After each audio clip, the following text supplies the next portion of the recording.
Good evening all. Welcome to Learners Academy. Good evening. Good evening, sir. तो कौन कौन थे एब्सेंट बताओ। सक्षम आप भी गए थे? ये भी गया था। ये क्या करता है वहां? क्या कौन सा ड्रम बजाता है? बेस ड्रम आता है इसको बजाना?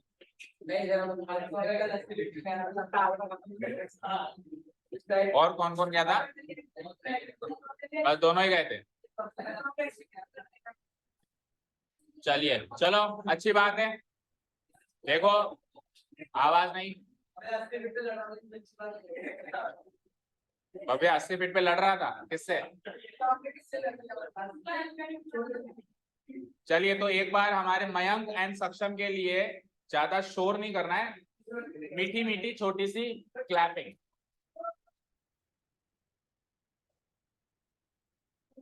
ये स्टेट लेवल खेल के आए।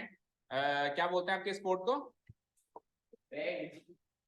क्या बोलते हैं? बैंड। ओके, तो स्टेट लेवल बैंड में ये विजेता यानी फर्स्ट रैंक होल्डर होके आए हैं। अब इनका नेशनल है नेक्स्ट, जो कि दिसंबर में है शायद, राइट? नवंबर या दिसंबर, जिसको नहीं पता है तो अच्छी बात है। देखो हमारी कोचिंग से बच्चे बहुत आगे जा रहे हैं तो हमको उनको मोटिवेट करना है। So everyone should congratulate all of two of them. ठीक है, और साथ में हमको भी अपने आप से मोटिवेट होना है कि हमको भी कुछ करना चाहिए। ओके, जरूरी नहीं है हर बच्चा पढ़ाई करके ही अव्वल आए। ये भी जरूरी नहीं कि हर बच्चा एक बैंड वाला स्पोर्ट ही फॉलो करे। कोई सा भी स्पोर्ट फॉलो कर सकता है, कोई सा भी अपना हुनर, अपना टैलेंट या अपनी करियर को फॉलो कर सकता है जो जिसमें उसको इंटरेस्ट है। ठीक है, पर साथ में पढ़ाई भी करनी है। कोई भी आप एक्स्ट्रा कुरिकुलर एक्टिविटी फॉलो करते हैं, खड़े हो जाओ दोनों तीनों, खड़े हो, रुद्र खड़ा हो, खड़ा हो, आ रहा, स्टैंड अप। अभी कॉलोनी में एक सितोलिया का गेम तो जीत के आए नहीं और हंस रहे हो बैठ के।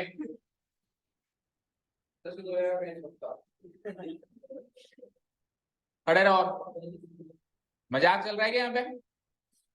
हाँ बोलो रुद्र। तो हमको हमारा जो ड्रीम है वो फॉलो करना चाहिए, but at the same time Mayank and सक्षम से खास बात यह है कि पढ़ाई भी नहीं छोड़नी है। अच्छी बात, बहुत अच्छी बात है कि आप इतना आगे तक गए हो और आगे हम तो यही होप, वी विल होप कि आप और आगे जाएं, बट साथ में पढ़ाई नहीं छोड़नी है। ठीक है ना? ऐसा नहीं है कि हाँ भाई यार हम तो अब दूसरे हमने फील्ड अपनी अलग से चुन ली, वो ठीक है। अगर आप आगे अभी उसमें आप डिसाइड नहीं कर सकते ना कि आप उस फील्ड में जाओगे या नहीं जाओगे, वो आगे की अभी बहुत लंबी जर्नी है। ओके, तो आपको पढ़ाई भी साथ के साथ करनी है। And all the rest students, अगर और कोई स्पोर्ट आप फॉलो करते हो तो शिद्दत से फॉलो करो, मन लगा के फॉलो करो। इस करण की तरह मत फॉलो करो कि बस बोलने के लिए तो हाँ मैं जा रहा हूँ, फिर ना इधर का रहा ना इधर का रहा, उधर भी कुछ नहीं करता और इधर भी कुछ नहीं करता। तो ऐसा नहीं करना है, ऐसा नहीं करना है। कम से कम लाइफ में एक चीज को तो शिद्दत से फॉलो करना चाहिए, कम से कम कोई भी एक चीज हो, चाहे से पढ़ाई हो चाहे से स्पोर्ट हो। लेकिन ऐसा नहीं करना चाहिए कि 20% इधर जा रहे हैं, 30% इधर जा रहे हैं, 10% इधर जा रहे हैं, 5% इधर जा रहे हैं। ऐसे नहीं करना चाहिए। ठीक है, एक चीज को अच्छे से फॉलो करना चाहिए, कोई भी चीज है। मैं नहीं कहता हूं पढ़ाई को फॉलो करो, आप स्पोर्ट को फॉलो करो, लेकिन उसको भी अच्छे से फॉलो करो। करते हो? कौन सा स्पोर्ट खेलते हो आप? आज सुबह कितने बजे उठे थे? गए थे प्रैक्टिस के लिए? कहाँ पे गए थे? अभी मालूम करता हूँ। उस दिन तेरे पापा आए थे, बोले कि नहीं जाता ही है। अब भेजते हैं ना, उस टाइम तो नहीं जाता था। नहीं जाता था बेटा। चलो अच्छी बात है। तो कुल मिला के अपने उसमें मेहनत करनी है। चलो आ जाइए। So exercise number 7.2, exercise number 7.2 के लास्ट के 3 क्वेश्चंस बचे हुए हैं, उनको खत्म करके ये एक्सरसाइज और ये चैप्टर दोनों खत्म करेंगे। आप तीनों खड़े रहेंगे, कल टेस्ट भी है। Question number 6, let's see question number 6, 5 तक हो गया था कल। If 1, 2, 4, y, x, 6 and 3, 5, 4 points के 8 कोऑर्डिनेट्स गिवन है। ओके, 4 पॉइंट्स गिवन है, साथ में उसके 8 कोऑर्डिनेट्स गिवन है। Are the vertices of a parallelogram taken in order. ये चारों पॉइंट्स एक पैरेललोग्राम के वर्टिसेस हैं। वर्टिसेस क्या होते हैं? कोने। वर्टेक्स का प्लूरल फॉर्म होता है वर्टिसेस। फॉर एग्जाम्पल एक साथ के साथ एक पैरेललोग्राम ड्रॉ कर लेते हैं और साथ के साथ वही समझते हैं। So let's say this is a parallelogram. Parallelogram का स्ट्रक्चर सब जानते हैं?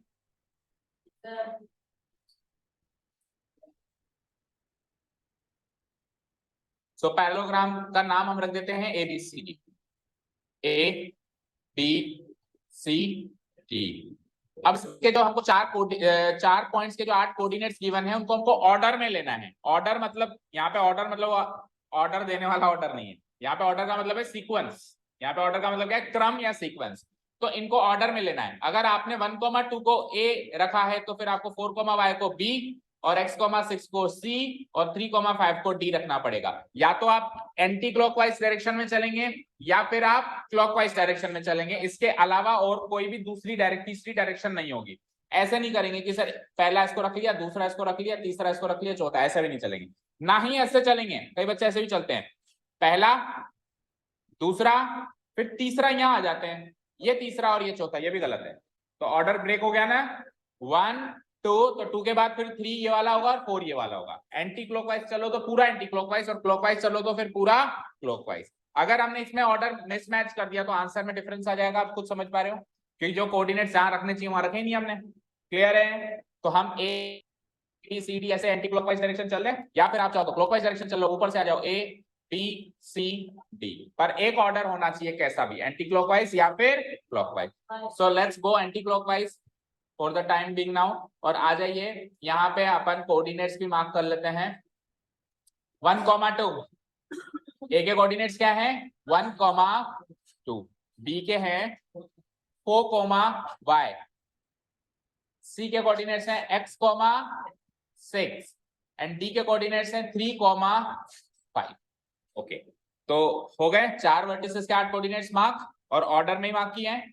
Find x and y। तो अगर ये 4 पॉइंट्स इस पैरेललोग्राम के 4 कोने हैं, अगर हैं, तो आप ध्यान से देखें उसमें से किसी न किसी पॉइंट का कोई ना कोई कोऑर्डिनेट मिसिंग है। कहां मिसिंग है? देखो x एंड y। तो x और y गिवन है, दैट मींस वो मिसिंग हुए ना।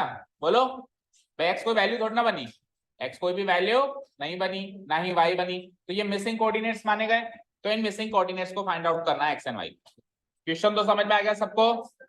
ओके, अब अभी हम सेक्शन फॉर्मूला वाली एक्सरसाइज में हैं, तो हमको फीलिंग आ रही है कि सेक्शन फॉर्मूला से ये सॉल्व होगा। पर जब हम चैप्टर से बाहर आ जाएंगे या एग्जाम में इस क्वेश्चन को अटेम्प्ट कर रहे होंगे, तो सबसे पहले बच्चा इसको डिस्टेंस फॉर्मूला से सॉल्व करने की कोशिश करता है। कैसे? क्योंकि पैरेललोग्राम जैसे ही वर्ड सुनाई दिया तो पैरेललोग्राम की आमने सामने की साइड्स बराबर होती हैं। बोलो होती हैं। तो वो क्या करेगा? डिस्टेंस AB निकाल लेगा, डिस्टेंस DC निकाल लेगा, डिस्टेंस AD निकाल लेगा और डिस्टेंस BC निकाल लेगा, और डिस्टेंस AB को डिस्टेंस DC के इक्वेट कर देगा। AB बराबर DC एंड देन AD बराबर BC। इससे सॉल्व करने की वो लोग कोशिश करेंगे। इवन अगर ये वाला क्वेश्चन डिस्टेंस फॉर्मूला वाले चैप्टर में होता तो ऐसे ही अटेम्प्ट करते हैं। अभी ये सेक्शन फॉर्मूला वाले एक्सरसाइज में हैं, तो बस अंदर से फीलिंग आ रही है कि सेक्शन फॉर्मूला से सॉल्व होना चाहिए। डिस्टेंस फॉर्मूला से अगर हम इसको सॉल्व करने जाएंगे तो जिस लेवल की इक्वेशंस बनेगी वो इक्वेशंस हमने आज तक पढ़ी या सीखी ही नहीं है। ठीक है ना? पावर 4 वाली या क्यूबिक इक्वेशंस जो होती हैं वो इक्वेशंस हमने अभी तक नहीं सीखी हैं।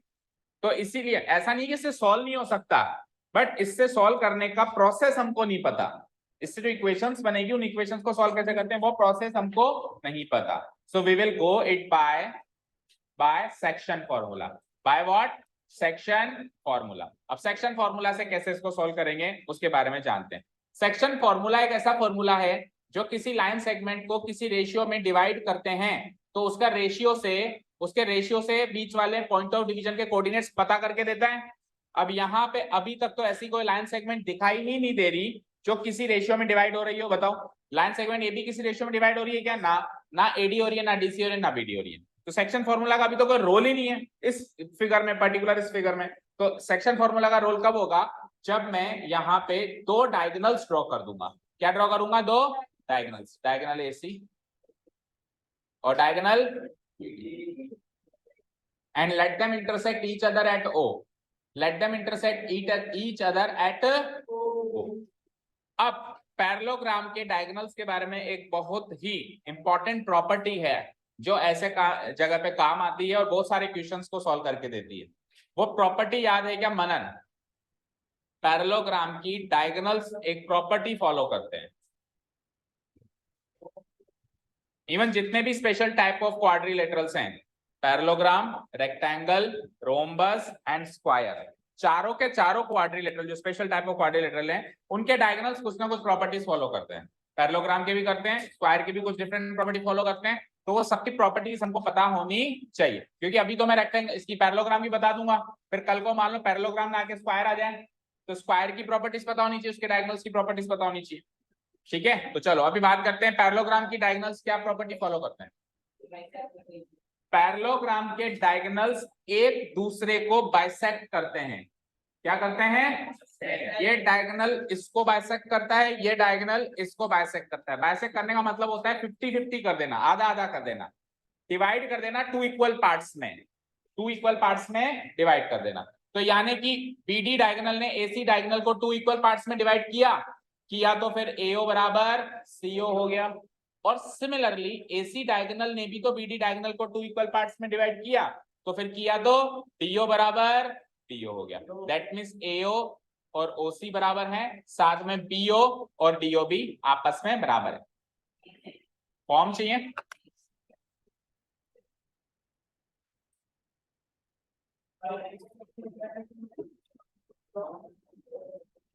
देख के आना, एंड अप देख के आना मैम। कितने चाहिए? एक।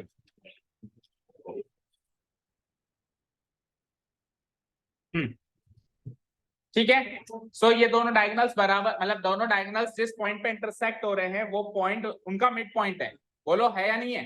देखो अगर एओ ओसी के बराबर है तो क्या मैं कह सकता हूं ओ जो है एसी का मिड पॉइंट है? कह सकता हूं। सिमिलरली अगर बीओ डीओ के बराबर है तो ओ बीडी का भी मिड पॉइंट हो गया। तो ओ जो पॉइंट है वो दोनों डायगोनल्स का मिड पॉइंट है। कब होगा? जब ये क्वाड्रिलेटरल एक पैरेललोग्राम होगा। समझ में आई यहां तक कहानी? अब जैसे ही पता चला कि ये मिड पॉइंट है तो फिर सेक्शन फॉर्मूला का मिड पॉइंट केस लग जाएगा।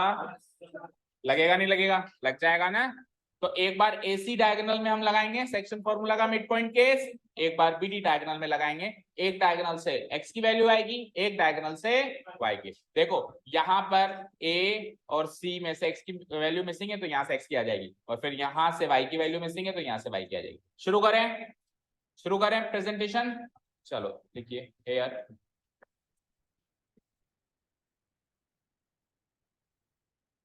the vertices of parallelogram ABCD are given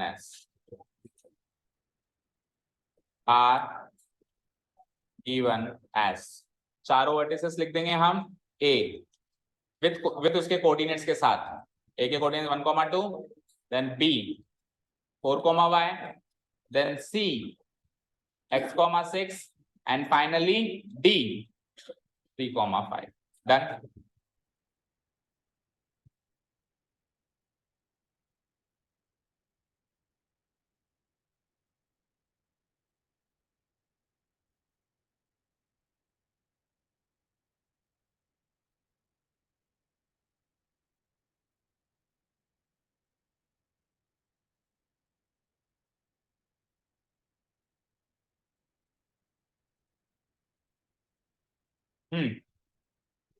लिख लिया यहां तक? चलें आगे अब। ओके, let the diagonals, मतलब ये एक तरीके से कंस्ट्रक्शन वर्क है। तो let the diagonals of parallelogram ABCD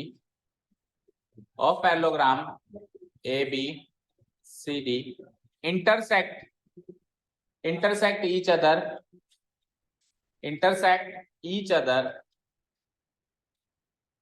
at the क्या डॉटेड फॉर्म में बना लो, लेकिन कोई खास डिफरेंस नहीं होगा क्योंकि हम कोई थ्योरम प्रूव नहीं कर रहे हैं। We are not proving something. ठीक है, वो प्रूव करते हैं ना, जब अपन कोई थ्योरम प्रूव करते हैं, क्वेश्चन प्रूव करने का होता है, उसमें वो कंपल्शन होता है कि डॉटेड फॉर्म में चलो। अभी तो हम कुछ चीज फाइंड आउट कर रहे हैं। Okay, each other at the point O, यहां तक हो गया। सो सो क्योंकि ये पैरेललोग्राम है तो पॉइंट ओ जो हो जाएगा वो दोनों का मिड पॉइंट होगा, या फिर पहले ऐसे लिखो, so diagonals bisect each other. तो डायगोनल्स का नाम लिखो, डायगोनल कौन कौन से हैं, AC and BD bisect each other, bisect each other. और इस बात का क्या मतलब हुआ, implies O is the midpoint of both the diagonals. O is the midpoint of both AC and BD. That is AO is to OC करूं या फिर PO is to OD करूं, दोनों का सेम रेशियो होगा क्या, 1:1। तो ये लो साहब, अब सेक्शन फॉर्मूला जैसी चीज आपको दिखाई दे, सेक्शन फॉर्मूला के कंपोनेंट्स दिखाई देने लग गए। रेशियो ऑफ डिवीजन दिख गया ना आपको, 1:1। और जब रेशियो ऑफ डिवीजन 1:1 होता है तब सेक्शन फॉर्मूला का मिड पॉइंट केस लग जाता है। लगा दें। सो एक एक डायगोनल में लगाएंगे, पहले डायगोनल एसी में लगा लेते हैं, फिर डायगोनल बीडी में लगा लेते। तो लेफ्ट साइड में मैं डायगोनल एसी में लगा रहा हूं now, by using the midpoint case of section formula.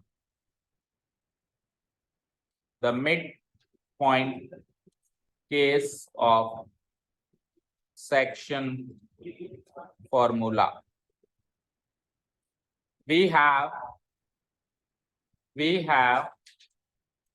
सबसे पहले कौन सी डायगोनल ले लें, डायगोनल एसी ले लें, इन डायगोनल एसी।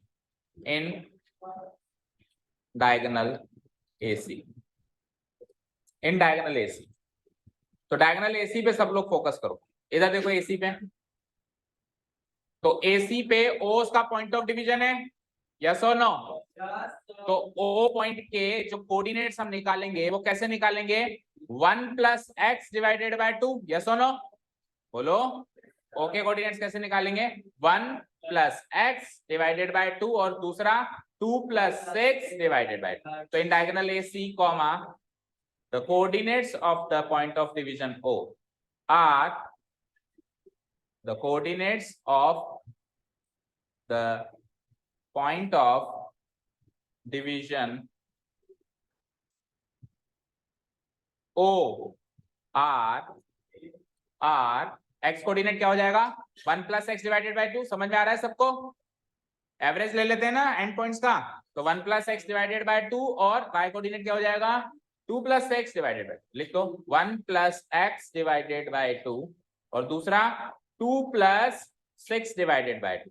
अब 1 + x डिवाइडेड बाय 2 तो सॉल्व होगा नहीं, लेकिन 2 + 6 डिवाइडेड बाय 2 सॉल्व हो सकता है ना। तो जो हो सकता है वो कर दो, 1 + x डिवाइडेड बाय 2, 2 + 6 यानी 8 डिवाइडेड बाय 2 क्या होगा, 4। तो ये तो हो गया डायगोनल एसी का काम। अब आ जाओ एंड इन डायगोनल आप चाहो तो जरूरी नहीं है ऐसे साइमल्टेनियसली करो, आप तो ऊपर नीचे भी कर सकते हो। पहले डायगोनल एसी का काम लिख लिया, फिर नीचे बीडी का।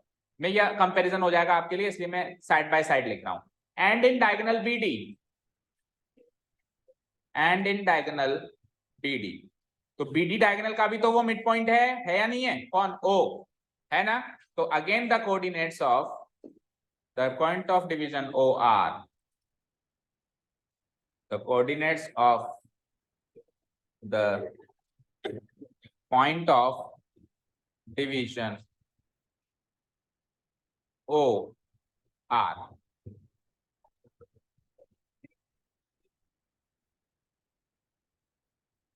Point of division O are। तो आ जाओ बीडी डायगोनल पे फोकस करें।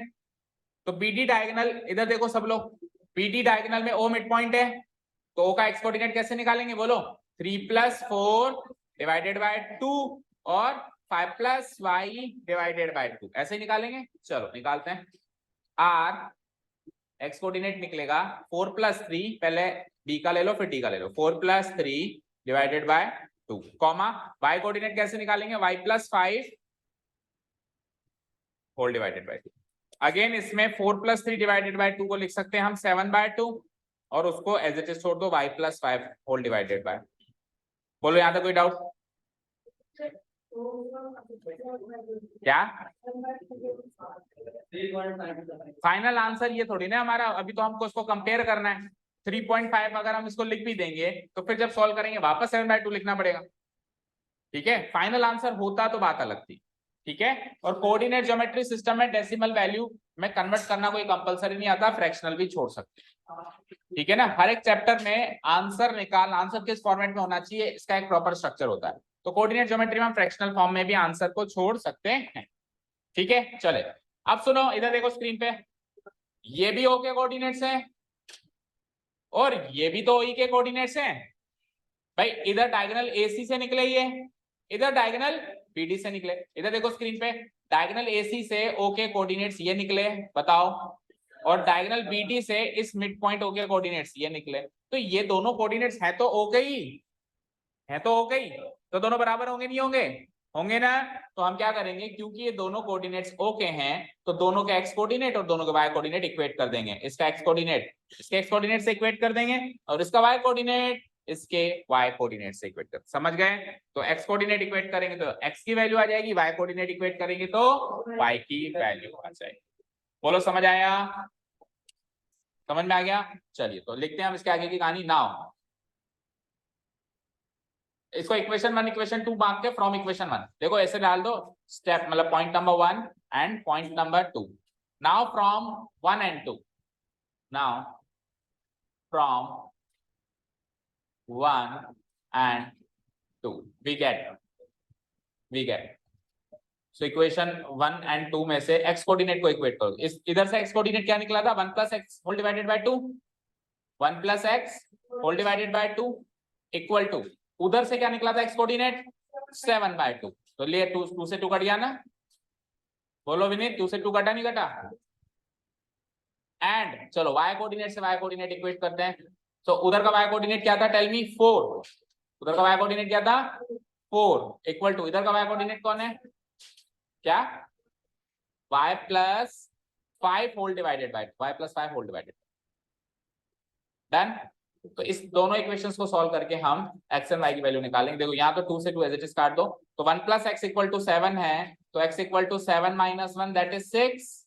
इधर आओ, 4 × 2 = 8 equal to y + 5, then y की वैल्यू हो जाती है 8 - 5 दैट इज 3। क्लोजिंग स्टेटमेंट लिख लो, hence the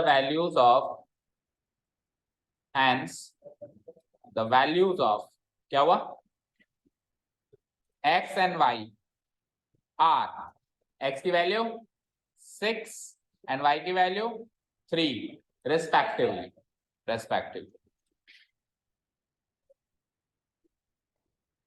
डन, समझ आ गया क्वेश्चन अच्छे से? बोलो एनी डाउट्स और प्रॉब्लम्स और क्वेरीज? कोई सवाल जवाब हो तो पूछो। आप क्यों नहीं लिख रहे हो भाई साहब? कल तक का लिखा हुआ है, लेके आना, लेके आओ।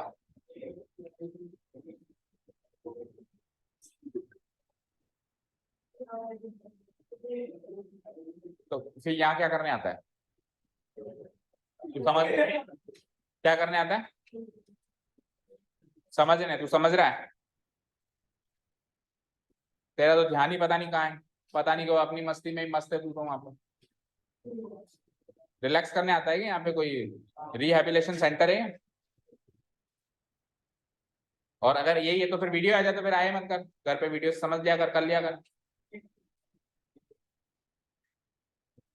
पिछली बार किया हुआ है तेरा चैप्टर, फर्स्ट सेशन में हो रखा है ये चैप्टर, तो सेकंड सेशन चल रहा है ना, तो सेकंड सेशन में तो कम से कम अभी कर लेना। ऐसा तो है नहीं कि पहली बार कर रहा है, ये समझ के करना है। एक बार तो किया हुआ है ना ये पूरा चैप्टर, कल से यहीं पे करेगा तुम, ठीक है? चलो चले नेक्स्ट क्वेश्चन पे। कौन है एब्सेंट? कल भी नहीं आई थी क्या? कर दूं इसको डिलीट? चलो नेक्स्ट क्वेश्चन देखते हैं। क्वेश्चन नंबर 6 हुआ था ना अभी, 7। Find the coordinates of a point A where AB is the diameter of a circle whose center is this and this। देखो एक पॉइंट है A, उसके कोऑर्डिनेट्स पता करने हैं और हमको गिवन है कि जो ए बी है एक सर्किल का डायमीटर है, ए बी एक सर्किल का डायमीटर है। तो अगर ए बी एक सर्किल का डायमीटर है तो ए और बी दोनों सर्किल पे लाया करेंगे ना, और डायमीटर के एंड पॉइंट्स भी होंगे। Very good. अब आगे सुनो, सेंटर के कोऑर्डिनेट्स गिवन है और ए और बी में से बी के भी गिवन है। सेंटर के गिवन है, बी के गिवन है, ए के पता कर दे। और ये ए ओ बी ये लाइन सेगमेंट जो है एक सर्किल की डायामीटर है। समझ गए? ठीक है। सो अब जब सर्किल की बात हो रही है तो सीधा सबसे पहले हम स्ट्रेट अवे एक सर्किल बना देते हैं।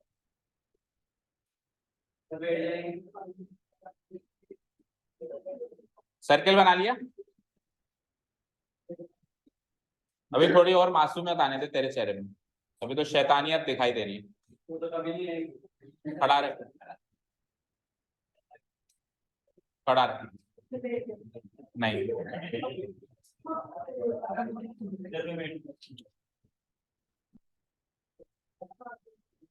okay, so this is the center and this is our coordinates A and B, end points A and B. तो किस किस के कोऑर्डिनेट्स गिवन है? Tell me. सेंटर के तो गिवन है और एंड पॉइंट बी के भी गिवन है। सेंटर के क्या गिवन है? 2,2,-3 और बी के क्या गिवन है? 1,4 और ए के मिसिंग है, तो जिसके मिसिंग है उसके हम कोऑर्डिनेट्स क्या लें? x1 का y1 ले लें। x, y लेंगे तो देखो कंफ्यूजन कैसे होगा, ऐसे होगा क्योंकि पूरे टॉपिक में खत्म होने को आ गया टॉपिक। पूरे टॉपिक में हमने x, y point of division के कोऑर्डिनेट्स लिए हैं। यहाँ पे पॉइंट ऑफ डिवीजन तो O है और वो गिवन है, तो अगर हम उसके कोऑर्डिनेट्स x, y मान लेंगे तो कंफ्यूजन हो जाएगा। हमने एंड पॉइंट के कोऑर्डिनेट्स हमेशा क्या लिए हैं? x1, y1, x2, y2 ये लिए। तो इट्स बेटर कि अभी भी अपन जो मिसिंग है, हालांकि एंड पॉइंट मिसिंग है लेकिन जो मानते हुए आए वही माने, x, y ना माने, x1, y1 माने। डन? ओके, चलिए अब देखिए, मुझे बताओ अगर ये सेंटर है तो AO और OB का रेशियो क्या होगा? Tell me. 1:1 होगा, क्योंकि A से लेके O रेडियस, O से लेके B रेडियस बराबर होगी नहीं होगी? और सिंपल सी बात है कि एक सेंटर जो होता है एक डायमीटर के मिड पॉइंट पे लाया करता है, अंडरस्टूड है? बट उसके मिड पॉइंट पे लाया करता है तो mid point case of section formula again लग जाएगा। ठीक है, start right. It is given that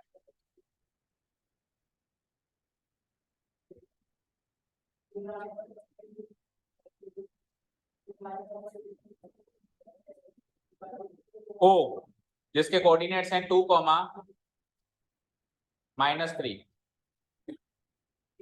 O जिसके कोऑर्डिनेट्स, एक मिनट रुको,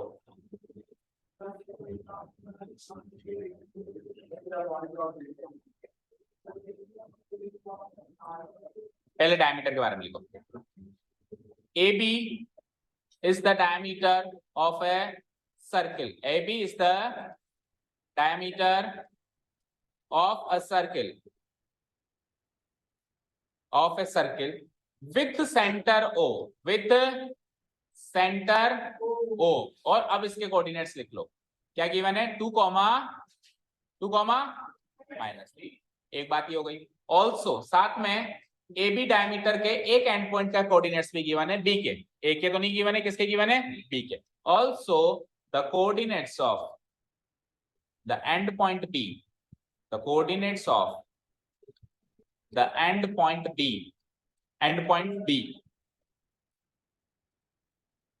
are given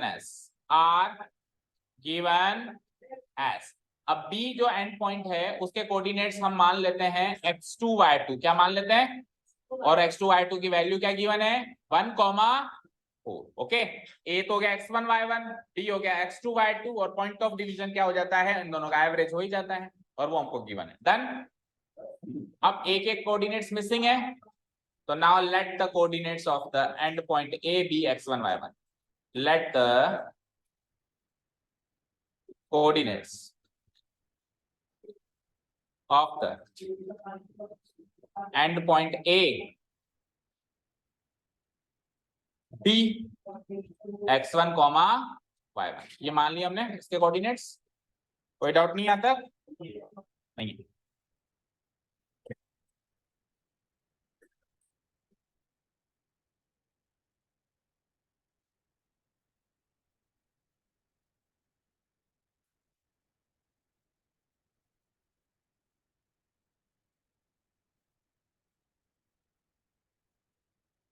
ठीक है, चलें आगे हम। Now we know that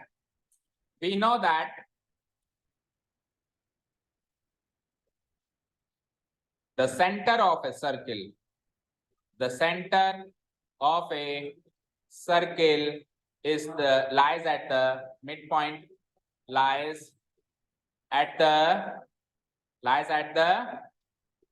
midpoint of the diameter, midpoint of its diameter. ये अंडरस्टूड है कि सेंटर ऑफ ए सर्किल उसके डायमीटर के मिड पॉइंट पे लाया करेगा, दैट इज या फिर सो O is the midpoint of AB. So O is the midpoint of AB, and when O is the midpoint of AB, तो मैथमेटिकली सेक्शन फॉर्मूला की शक्ल देने के लिए एक रेशियो लिखना पड़ेगा, that is AO ratio OB equal to 1:1. Done up to here. चलिए अब लिखो, now by using the mid point case of section formula we have, by using the midpoint case of section formula,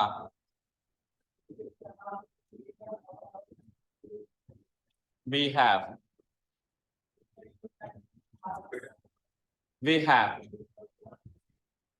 तो बताओ section formula का mid point case का formula बताओ। X coordinate कैसे निकलता है, x1 plus x2 divided by 2 से, and y coordinate कैसे निकलता है, y1 plus y2 divided by 2 से। ओके, तो इसमें निकालना थोड़ी ना, इसमें तो ऑलरेडी गिवन है भैया, x कोऑर्डिनेट और y coordinate point of division के कोऑर्डिनेट्स गिवन है ना, चेक करो 2, -3 गिवन है, तो x की जगह क्या पुट अप कर दूंगा 2, दैट इज 2 इक्वल टू दैट इज 2 इक्वल टू, अब सुनो x1 तो मिसिंग है, तो x1 को तो x1 ही छोड़ दो, पर x2 तो गिवन है, कितना है 1, तो x1 plus 1 whole divided by 2। इधर आइए, अगेन y कोऑर्डिनेट क्या है, O का मिड पॉइंट का या फिर पॉइंट ऑफ डिवीजन का -3, एंड y1 अगेन मिसिंग है, वो पता करना है आपको, पर y2 तो अगेन गिवन है, 4 गिवन है, 4 divided by whole divided by 2। ठीक है, ये थोड़ा कंजस्टेड हो गया, यहाँ पे होल डिवाइडेड बाय 2 है और यहाँ पर भी होल डिवाइडेड बाय 2 है, समझ आ रहा है, बोलो ऋषभ समझ में आ रहा है, x1 plus 1 whole divided by 2, y1 plus 4 whole divided by 2। ठीक है, इधर देखो स्क्रीन पे देखो, x1 plus 1 whole divided by 2 की वैल्यू 2 होगी और y1 plus 4 whole divided by 2 की वैल्यू -3 होगी, वही दोनों ने लिखा है हमने नीचे। सेक्शन फॉर्मूला का मिड पॉइंट केस क्या कहता है, एंड पॉइंट का एवरेज ले लो तो मिड पॉइंट के कोऑर्डिनेट्स निकल जाएंगे, मिड पॉइंट के कोऑर्डिनेट्स निकलाए हैं, पुट अप कर दिए, और एंड पॉइंट में से एक एंड पॉइंट तो गिवन है 1,4, ये तो गिवन है, एक मिसिंग है x1, y1, उसको एज इट इज छोड़ दिया हमने x1, y1। अब इन इक्वेशंस को हम सॉल्व कर ले तो x1 एंड y1 की वैल्यूज आ जाएंगी, बताओ। चले नेक्स्ट पेज पे, ओके लेट्स सी, आ जाओ, तो इधर आ जाओ, 2 2 जा 4, तो 4 equal to x1 plus 1, 4 equal to x1 plus 1, and उधर आ जाओ, -3 into 2 -6 equal to y1 plus 4, -6 equal to y1 plus 4, तो यहां से x1 की वैल्यू क्या आएगी, 1 को इधर भेज दो 4 के पास, 4 - 1 यानी कि 3, और इधर से y1 की वैल्यू क्या आएगी, 4 को उधर भेज दो -6 के पास, तो -6 - 4 यानी कि -10। तो जो मिसिंग कोऑर्डिनेट्स थे x1 y1 वो पता चल गए। Closing statement, hence the required coordinates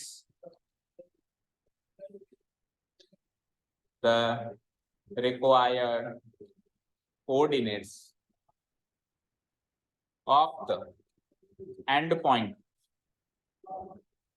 A R, हमने माने थे x1 y1, हमने अज्यूम किया था x1 y1 और वो क्या निकले 3 कॉमा माइनस। मैच करो आंसर।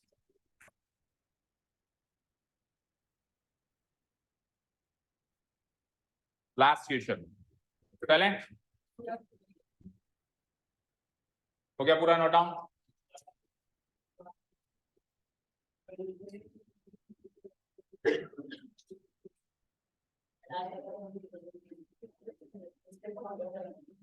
कर दूं डिलीट, कर दूं? ओके, क्या आंसर आया था इसका? इसका आंसर क्या आया था बोलना एक बार? 3 कॉमा माइनस 10। अब देखो इधर कुछ एक्स्ट्रा बात करते हैं। इन केस कल को इस क्वेश्चन को आपको जल्दी सॉल्व करना है, एमसीक्यूज में सॉल्व करना है, किसी एंट्रेंस एग्जाम में सॉल्व करना है, या वेटेज कम है, कुल मिला के जल्दी सॉल्व करना है, तो कैसे करेंगे? बीच के कोऑर्डिनेट्स गिवन है, अगल बगल में से बगल के गिवन है, अगल के मिसिंग है। तो आपको ऐसा सोचना है खुद, मतलब पहली माना करो इधर ऐसा क्या रखूं ताकि 13 को और 13 को जोड़ के आधा करके ये मिल जाए। ठीक है, मैं क्या करूंगा, जो बीच में है उसका दुगना कर दूंगा। क्या कर दूंगा? ये आया कैसे था देखो, मेरी बात सुनो।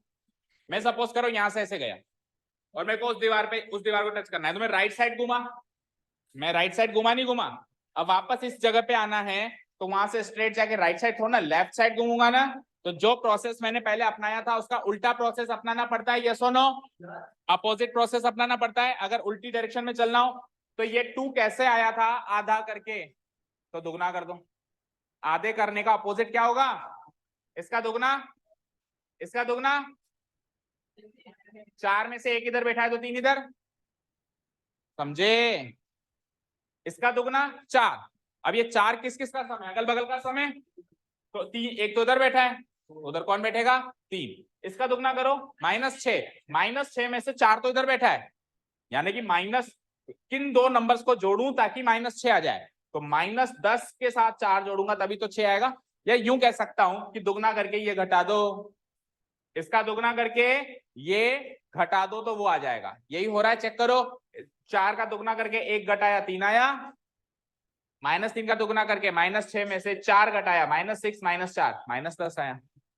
ठीक है, -6 -4 -10, दुगना करो, -3 का दुगना -6, -6 में से 4 घटाओ तो -6 -4 ऐसे ही घटाओगे, -6 घटाने के लिए माइनस लगाओगे एंड देन 4, तो -6 -4 -10। समझ आया? सो ये डायरेक्ट ट्रिक हो सकता है। हाँ, अगर वही रोड फॉलो करना है तो, अगर वही रोड फॉलो करना है अपने को और वापस इधर तक आना है, तो अगर मैं ऐसे जा सकता था, अगर मैं ऐसे वापस आ सकता हूं तो मैं ऐसे वापस जा भी सकता था। मैं गया क्या? नहीं ना। मैं जब ऐसे जाके ऐसे गया हूं, इसका मतलब बीच में जंगल है, तो वो उधर पहुंचते पहुंचते जंगल खत्म होना हो गया, वापस ऐसे ही आऊंगा। चलो इधर आओ, लास्ट क्वेश्चन। होमवर्क करते कहाँ हो तुम लोग? होमवर्क चलो, तो रीड आउट करने दो मुझे। अभी टाइम हुआ कहाँ है? तो 10 मिनट है। Find the area of a rhombus if its vertices are this taken in order. Okay, so first of all let me draw a rhombus. तो ये rhombus होता है जिसकी चारों साइड्स बराबर होती हैं पर चारों एंगल्स इक्वल नहीं होते, only the opposite angles are equal. और टेकन इन ऑर्डर और कह दिया उसने, तो ए के कोऑर्डिनेट्स 3,0, बी के कोऑर्डिनेट्स 4,5, सी के कोऑर्डिनेट्स -1,4, डी के कोऑर्डिनेट्स। ठीक है, अब सुनो क्या पूछा है आपसे? एरिया। क्या पूछा है आपसे? देखिए ये क्वेश्चन गलती से यहाँ पे ऑब्वियसली क्यों है? क्यों भाई? सब कुछ हो गया, एक क्वेश्चन अचानक से बाद में याद आया कि अरे ये क्वेश्चन तो रह गया, अब रह गया तो चलो इसमें डाल देते हैं। कुछ ऐसा ही हुआ होगा उधर। देखो, एरिया ऑफ रोम्बस निकालने का एक ही ऑथेंटिकेटेड फॉर्मूला है, अगर जुगाड़ ना लगाया जाए तो एक ही ऑथेंटिकेटेड फॉर्मूला है, वो है उनके डायगोनल्स के प्रोडक्ट के का आधा, उनके डायगोनल्स के प्रोडक्ट का आधा। उनका डायगोनल्स का प्रोडक्ट कर दो और उसको क्या कर दो? हाफ। तो first of all we will draw the diagonals. First of all what we will do, we will draw the diagonal. अब डायगोनल्स का प्रोडक्ट करने का मतलब हो गया डायगोनल्स की लेंथ का प्रोडक्ट करना। डायगोनल्स का प्रोडक्ट कैसे करेंगे, ठीक है ना, डायगोनल्स की लंबाई का प्रोडक्ट करना। तो डायगोनल्स की लंबाई आप डिस्टेंस फॉर्मूला से ही तो निकालते हैं। सो रफली मैं सॉल्व कर देता हूं, प्रेजेंटेशन होमवर्क होगी। सो बताओ जल्दी से, डिस्टेंस फॉर्मूला लगा के डायगोनल AC की लंबाई क्या आएगी, अभी निकालते हैं। इधर देखो फॉर्मूला बताओ, डिस्टेंस फॉर्मूला भूल भाल तो नहीं गए। x2 माइनस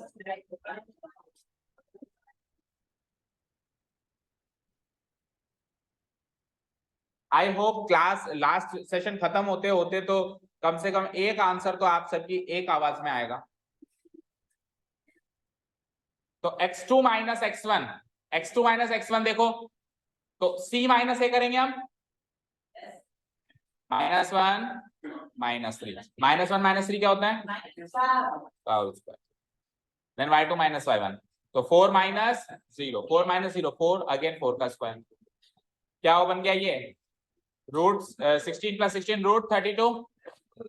अब वैसे तो उसको सॉल्व करें तो हम 4√2 लिख सकते हैं, बट क्योंकि ये फाइनल आंसर नहीं, आगे प्रोसेस होगा तो √32 भी छोड़ देंगे तो चल जाएगा काम। ओके चलो नेक्स्ट, डायगोनल AC के बाद अगला डायगोनल क्या है, BD, डायगोनल BD। अब दोबारा से फॉर्मूला नहीं लिखेंगे, डायगोनल BD की वैल्यू निकालने के लिए, इसकी लेंथ निकालने के लिए D - B करना पड़ेगा, D - B। तो पहले x कोऑर्डिनेट, तो -2 -4 -6 का whole square, then y coordinate -1 -5 यानी कि अगेन -6 का होल स्क्वायर, तो 36 36 72, और 72 को हम सॉल्व करें तो 6√2, डन। और यूनिट्स लगा दो क्योंकि सेंटीमीटर मीटर का तो हमको पता नहीं है। चलिए तो एरिया ऑफ रोम्बस का हम फॉर्मूला लगाते हैं। हाँ, area of rhombus ABCD, area of rhombus ABCD, Hindi में क्या कहते हैं रोम्बस को, पता है किसी को, नहीं पता, सम चतुर्भुज, जिसके चारों भुजाएं सम हो, बराबर, सम चतुर्भुज। ओके, स्क्वायर को कहते हैं वर्ग। Okay, area rhombus ABCD half into product of diagonal. आप ध्यान से देखो तो आपको हिंट भी दिया गया है, लेकिन एग्जाम में नहीं मिलेगा, तो आपको फॉर्मूला याद होना चाहिए। Half into product of diagonals, यानी डायगोनल AC गुणा डायगोनल BD। चलो let's put the values, half into diagonal AC की वैल्यू बोलो 4√2, और डायगोनल BD की वैल्यू बोलो, अब इधर देखो स्क्रीन पे, √2 से √2 मल्टीप्लाई हो गया 2, और 2 से 2 कट गया, तो √2 ऊपर और नीचे 2 कट गया, 4 6 जा स्क्वायर यूनिट्स, क्योंकि एरिया है तो स्क्वायर यूनिट्स, मैच कर लो आंसर। सही है, समझ आया, वेरी इजी, बहुत सरल। Thank you so much for listening to us, have a nice day, keep learning.